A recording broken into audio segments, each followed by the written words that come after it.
Broadcasting from the business capital of the world, this is the Podcast Business News Network. And we are back with Thomas Bergvik, and unfortunately, I think he's dealing with the gloomy, rainy weather as well. Based out of Connecticut, helping so many people, couples, relationships.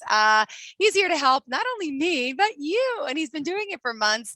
He's a great guy and just someone that I think you will learn after listening today, if it's your first time, that you can feel comfortable talking to. And he's a good listener, which is very important too. So not everybody in your field is. Please introduce yourself. Tell us a little bit about what you do. Yeah, hi, I'm Thomas Bergvik. I usually go by Tom. Tom. I am a licensed professional counselor as well as nationally certified counselor. I practice in Connecticut, and I specialize with couples counseling, but I also work with people who who suffer from depression, anxiety, and anger management issues, PTSD. Which I think is somewhat pervasive in a lot of what affects people, and I'm getting a lot of people who complain to me about partners who appear to be narcissistic. Mm-hmm. I think I probably mentioned that from time to time, and I've decided to get out my DSM and talk about narcissism somewhat, because I think once you hear the description of it, I think it's going to ring bells for some people. Well, please tell me exactly what it is. There's a new song on the radio called Narcissist. Oh my God. Yeah. There you go. I think there's an epidemic, actually. A pervasive pattern of grandiosity in fantasy or behavior, need for admiration, and lack of empathy, beginning by early adulthood and present in a variety of contexts, as indicated by 5 or more of the following. 1, has a grandiose sense of self-importance. For example, exaggerates achievements and talents, expects to be recognized as superior without commensurate achievements. 2, is preoccupied with fantasies of unlimited success, power, brilliance, beauty, or ideal love. 3, believes that he or she is special and unique, and can only be understood by or should associate with other special or high status people or institutions. 4, requires excessive admiration. 5, has a sense of entitlement. In other words, unreasonable expectations of especially favorable treatment or automatic compliance with his or her expectations. 6, is interpersonally exploitative. In other words, takes advantage of others to achieve his or her own ends. 7, lacks empathy, is unwilling to recognize or identify with the feelings and needs of others. 8, is often envious of others or believes that others are envious of him or her. And finally, shows arrogant, haughty behaviors or attitudes. Wow. Is narcissism something that can be cured? Controlled? Fixed? It depends. Is it a genetic disorder? Is it a learned behavior? No. Is it lack of love? I got to hear all this. Narcissists are made, not born. Okay. I often say that if you want to know why you are the way you are, look at your role models. And I can't help but, one of these days I'm going to get a call from our former president, but he is probably at the top of the list when it comes to narcissistic behaviors.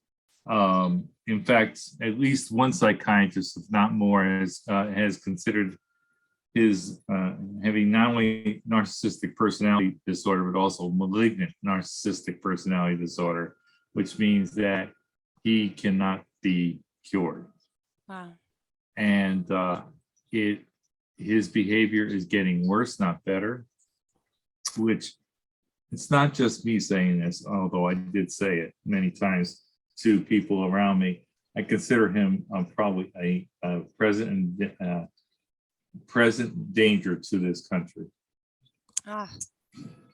Because of what I mean, because of the, not the least of which was the 1/6 insurrection, and his refusal to take responsibility for it, his refusal to accept the fact that he lost the election.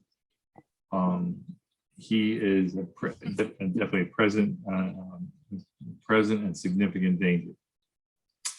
That's pretty much sums up him. I also think that Putin's a narcissist, and I think by his behavior, I don't think I have to explain it about how dangerous he is. Clearly, unfortunately.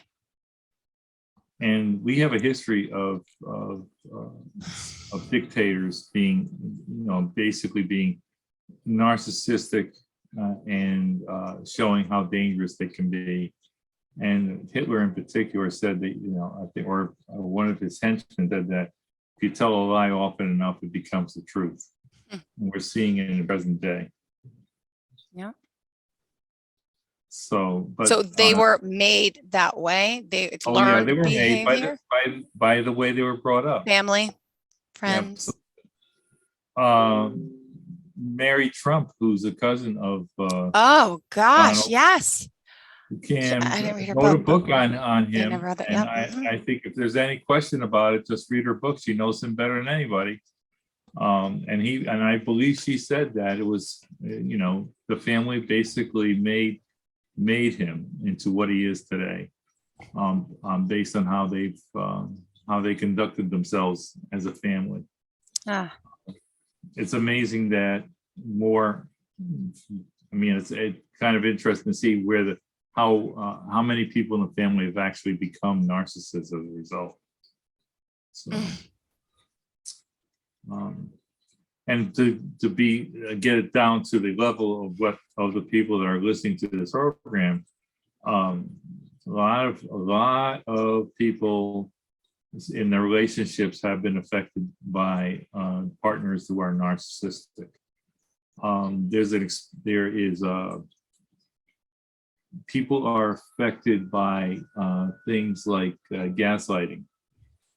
And gaslighting is basically you will have heard somebody say something that can be quite insulting, and then when you confront them about it, they'll deny they ever said it. That's just no integrity. That's just right. Yeah. And it can really drive you crazy. I have a client whose son is narcissistic, and he has made her life miserable, and then accuses her of being narcissistic. Which is, by the way, which is pretty typical of narcissists.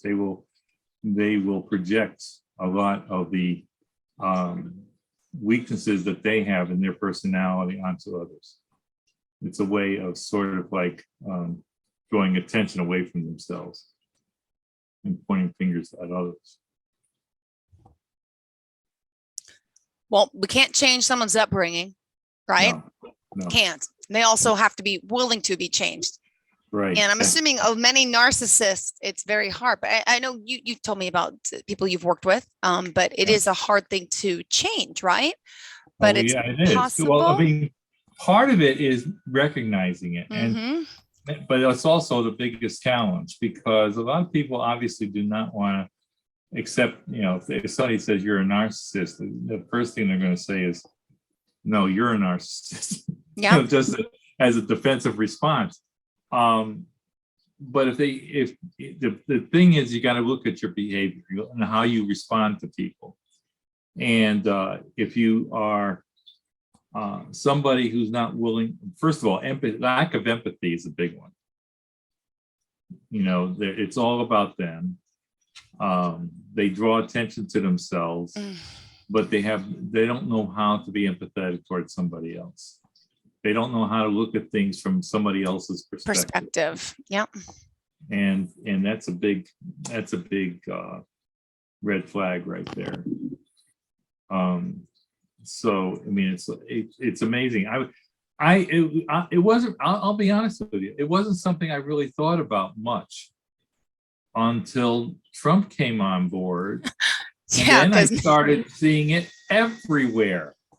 Interesting. And I was beginning to think it was me. Interesting. and I keep on asking. I would go to the DSM and I say, does any of this fit? And it was like, yep. And I was like, holy cow. Does Cousin Mary address this in the book? Does she call him a narcissist as well? Yeah. I believe so. I mean, I haven't read it. I've got to read the book because just so that I'm not saying anything that is totally incorrect, but I've heard her speak about him. Yeah. I've seen clips on the news. Yeah. The impression I get is that she feels that he's a very sick individual. Yep. And so, and it's like I said, it's getting worse, and I'm scared to death. And what's happened is he's affected the whole Republican Party,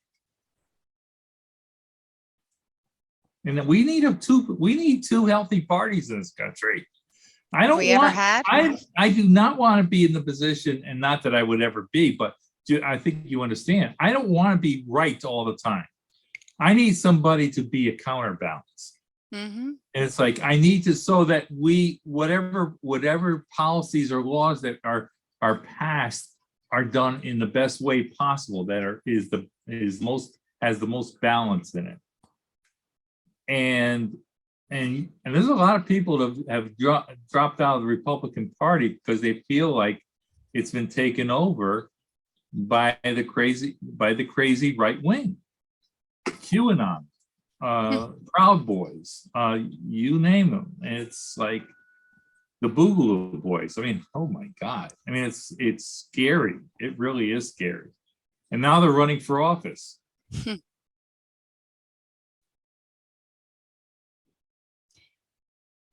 Is there any, okay, just a random question. I actually watched a documentary last night on Netflix on Marilyn Monroe. And I never knew all that information, and the whole, I've heard about her death being questioned. Was it a suicide? Was she killed by the CIA, the CIA, the FBI? And their, her affairs with the Kennedy brothers, and how they were, it's all on paper that they told her that day that, we can't talk to you anymore. But like, I don't know much about the Kennedys, but my question is, I'm thinking president, because we're on the president topic. Were they narcissistic? Is there a lot of people in power who make it there? How do they mind play people? Because why did America vote for Trump? Like, so what is it about them that? Well, first of all, I think there are a lot of people who were really turned off by being quote unquote politically correct. Secondly, I think that a lot of people just didn't trust or like Hillary Clinton. Yeah.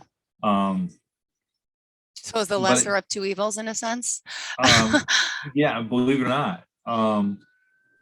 And what is interesting is that even despite her negatives, she still won. She had more votes than Trump did. Oh yeah, yeah. Heck, yeah, the Electoral College. So he was not elected by the majority of the people. He was elected by a majority of the electoral college. Mm-hmm. And I would be honest with you, I think it's time for us to jettison the electoral college. That's my opinion. I think because I think it is ceased being effective. I mean, I understand why they did it, but slavery's been over for a long time. And so the reasons that they had it then, we need to jettison the whole thing. It makes it very easy. I shouldn't say very easy, but it makes it easy if you just have to work state by state versus the whole country. Got it. But that's still a lot of people who voted. So how are they tricking I mean, that's how the scary are they? part. Yeah. So what is it about a narcissist that people are attracted to or lured into? Is it all trickery? Is it a facade? Is it because they have a habit of telling people what they want to hear. Okay. Mm-hmm. If they think something, it used to be some of the stuff I would hear, it's like you knew it was crazy. But now crazy has become commonplace. Yeah. And so, because they hear what they want to hear, what they hear from these people, what they want to hear, they automatically get seduced into it. Trump University. A lot of people like the sales pitch, and that's why they got seduced into that. And you see where that got out of them. I will con artist. I was just That's what you're going to say. He is the greatest con artist ever in this country, and that includes P.T. Barnum. Mm-hmm. Because the reason is because he's had such an effect on this country. The sooner the Republican Party somehow jettisons him out of their network, the better the country's going to be. But I'm really concerned about whether our democracy is going to succeed, be able to survive because of everything that is. I mean, we're having laws being passed to not necessarily have, especially during presidential elections, have an alternative set of electors, because if it doesn't turn out the way the Republicans like it. Mm-hmm. Preventing people from voting, especially minorities. And I'm gonna say this. Because I've read. I told you about the books that I've read.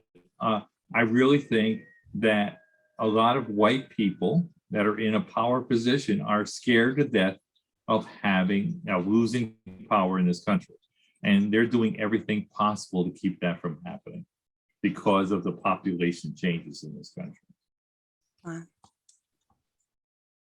I probably have said more controversial things in this show than any of the other shows put together. It's your show. You're allowed to speak about your beliefs. You could curse. You could say anything. It's your show, so it's okay. But I guarantee there's a lot of people out there who are tuning in, sitting a little closer to the radio, because they're like, wait, I believe this guy. I can relate. Yeah. Well, I mean, that's just it, and that's why it's not just from a political standpoint, a global standpoint, but a lot of people are suffering from narcissism on a familial level. And if anything they heard from the DSM strikes them as, wow, I think I'm affected by this, they should talk to somebody about that and get some feedback as to whether their partner may be a narcissist. Yeah. There's a difference, by the way, between narcissistic traits and narcissism. Narcissistic traits is basically having confidence in what you do. Okay. So you think of yourself as being good at whatever you do. I don't think I could be good as a therapist if I had doubts about that. And I think you couldn't be good at your job if you had doubts about what you do. So confidence. Okay. It's self-confidence. And so there's a definite line there. Being self-confident doesn't mean that you're going to affect people in a negative sense. You're not gonna insult people because they're not as good as you are. I mean, that's not what normally empathetic people do. Mm-hmm. So I think that difference needs to be stated as well. Yeah. So we can all talk about narcissism. We can talk about those that we know of narcissism. There's someone out there who can listen to this and say, hey, maybe I am this way. Maybe how can we change some of those narcissistic traits? What are some of the types of things? I think like I said, I think it starts with recognizing that maybe you are like that, and then talk to somebody, and then try to find out where it came from, and then work on how you can work on being different. I'm not going to tell you this is easy, because it's not. Mm-hmm. We are who we are, and to all of a sudden say, oh, I need to change the way I respond to people, or how I relate to people, it's like we're all stuck in routines, and we all do things because that's the way we've always done it. Is nothing more difficult than making changes in how you do things because you see yourself as however we've acted in the past has not been very productive in that respect, and it's actually cost us relationships. I know there's people out there who are wondering, why is it that I always end up losing my partners? Mm-hmm. Is it me? And I think that's a good question. It could be you, may not be, but it could be. And so just sort of trying to get some feedback from people who are professional to sort of like say, well, tell me about you. What kind of feedback have you gotten from people? Do they see you as having some traits about yourself that is hard to live with? I've been told I'm very demanding. But when it comes to like house chores and cleaning, I am like, I expect no dishes in the sink at night. That's what I do. So if you come into my house, and then I had someone tell me, well, that's a little narcissistic. I said, no, if you're here at my house, these are my rules, and I don't want dishes in the sink, so how do so is that narcissistic? No, Demanding? no, and it's not narcissistic. Here's the thing. Regarding how chores around the house, making beds and so forth. If you are asking someone else to help you with that and you ask them to do that, I think it's over realistic to expect them to be I'm not saying they couldn't be, but not necessarily as thorough as you are. I am extremely thorough. It's a little OCD. I got it from my mom. But at least make the effort. Don't. Yeah. Oh, then that's the point. You make the effort. You do it the way you leave it sloppy in the sink. But don't right. Okay. I mean, the thing is, it's like if you make the bed and there's something that's like, let's say, it wasn't perfect, a little wrinkly at the edge, or the duvet's hanging out. That's okay, but it's like you're missing the point here. I mean, they're doing. Okay. See, the thing is, here's the thing: if you're doing the best you can, nobody can tell you otherwise. You did the best you could, and I think that's probably the best that anybody can do. Yeah. So I Googled narcissistic traits, narcissism a while ago. And I'm like, I am not narcissistic. I am so not. Am I demanding? Yes. When it comes to cleaning, shoes off my house. Yes. I'm like a drill sergeant. But to say I'm narcissistic and I think I'm so amazing and so better than everyone, I like, that is not me. You got the wrong person. Well, I guess maybe that was a poor choice of words. But again, he wasn't a professional. I'll tell you that much. You could diagnose me. No, but but the fact that people are bringing that up, I think is quite indicative of where the country's at right now. Mm-hmm. I'm telling you, about 10 years ago, somebody said, you're narcissistic. Mostly was like, what? What's that? There's no question now. And now there's a song. I don't know who sings it, but you got to Google it later. It's I don't know who sings it, but it's called Is it Taylor Swift? Someone's singing it, but I don't really know the lyrics. I got to listen to it now. Yeah, I'm telling you. And I think there's a lot of therapists out there who would probably concur. It's like, yeah, I think there might be a little bit more of it than we ever realized. Mm-hmm. It's out there because I'm listening to my clients, and it's like after a while, it's like I'm hearing something here, and I really did. I mean, it's like I started questioning myself. It's like this is getting crazy here. It's happening too often. How do they respond when you question that? Do some people get offended right away? I mean, how do you say even a place complaining about their partners or parents that are acting a certain way, and they're not calling them narcissistic, by the way. Sometimes they do, but I'm hearing it, and it's like, okay, And I will ask them the question if they don't know. Well, I didn't thought of that, but so I said, okay, let me get I'll get the DSM out sometimes and said, all right, here are the symptoms. And they say, yes, yes, yes, yes. And I said, well, okay. Yeah. Because it takes me out of I'm pretty good as a diagnostician, but I want to make sure that I'm right. I want something that is sort of like considered the quote unquote Bible to sort of like clarify whether or not I'm on the right track.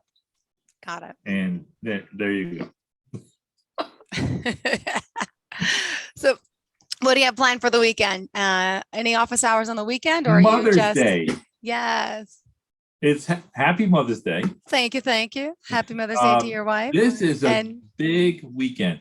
My son's birthday's tomorrow. He's celebrating his 40th. Oh my gosh.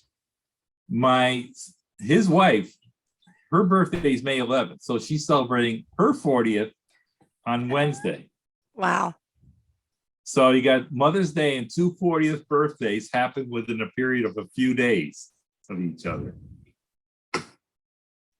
And my wife and I did a video for my son and she sort of reminisced back when he was born. And I talked about how proud he was because, yeah, he and his wife, by the way, his wife's family, her father, his wife.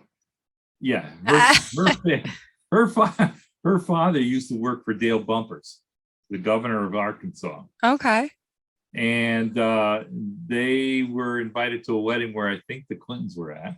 Okay. So they're definitely politically connected. Mm-hmm. They met through eHarmony. Yep. And she went to Georgetown. Wow. And she's got a PhD from Yale, and she's a child psychologist. And my son got a master's degree in education at Southern Connecticut. And so he's an English teacher in a high school in West Hartford. And she works at the Child Study Center at Yale. I look at them, and I said it from the beginning, I said, they're the $1 million couple. Yeah. They got 2 kids, 1 3, 1 1. And, I told them, I said, those kids are the luckiest parents, our luckiest kids to have parents like them. So. Oh, that's beautiful. So I'm assuming you have a lot in common with your daughter-in-law then as well, right? Similar fields. We do talk business once in a while. Will you bring up narcissism this weekend? Probably as a source of conversation. Although because you said I did my radio show. Well, the thing is, this weekend they're going to Fenway Park. They're going to celebrate their 40th in Boston, seeing the Red Sox. Okay. Well, when you see them. So I guess we're done. Oh God, we are. I didn't even realize either. My gosh. So you're working with people, what states, Tom? Connecticut, for the most part. Although I've had clients. I have a family that I was working with that are mostly from New York. Their daughter lives in Connecticut. And a lot of people are they're coming newly into Connecticut from all parts of the country, Maryland, California, you name it. Got it. So to give you a call, how to reach out to you? Yeah, you can reach me at 203-917-7674. My email address is tabergvik@gmail.com. You can also find me on bergvikcounselingservices.com. And you can see my website, and you might just see some of my podcasts on the website. So great. Well, thank you so much. Pleasure talking to you. Happy Mother's Day. Happy birthday to everyone. And we'll talk next week. Okay. Have a great day. Thank you so much for being here. And by the way, want more, Tom? Are you looking for even more of the podcasts and hosts that you love? The Podcast Business News Network is proud to announce that you now have even more ways to listen live. Check out the MyTuner Radio, online radio box, and Simple Radio apps on iOS and Android, or find us online. Search for Business News Network on mytuner-radio.com, or search Podcast Business News Network on streama.com and onlineradiobox.com/US. Take your podcasts on the go and don't miss a minute of the action.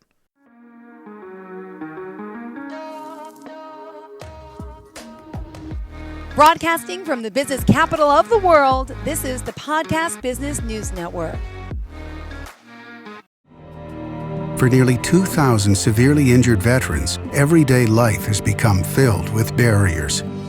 Day-to-day simple tasks can become pretty daunting. I have to carry my chair up 2 flights of steps or have somebody do it for me. What scares me the most is just the falling. When I'm struggling with my house, I think, to have that one great barrier just knocked down, it's crucial. Home for Our Troops is a wonderful nonprofit that builds a Mortgage-free, fully adaptive, handicap-accessible house. And there's no catch. It'll be our very first home that we've ever owned. This is a game changer. This is where your life begins again. We need you to join us in completing this important mission. Please visit hfotusa.org and help build homes and rebuild lives. Because of you, everything's going to be okay.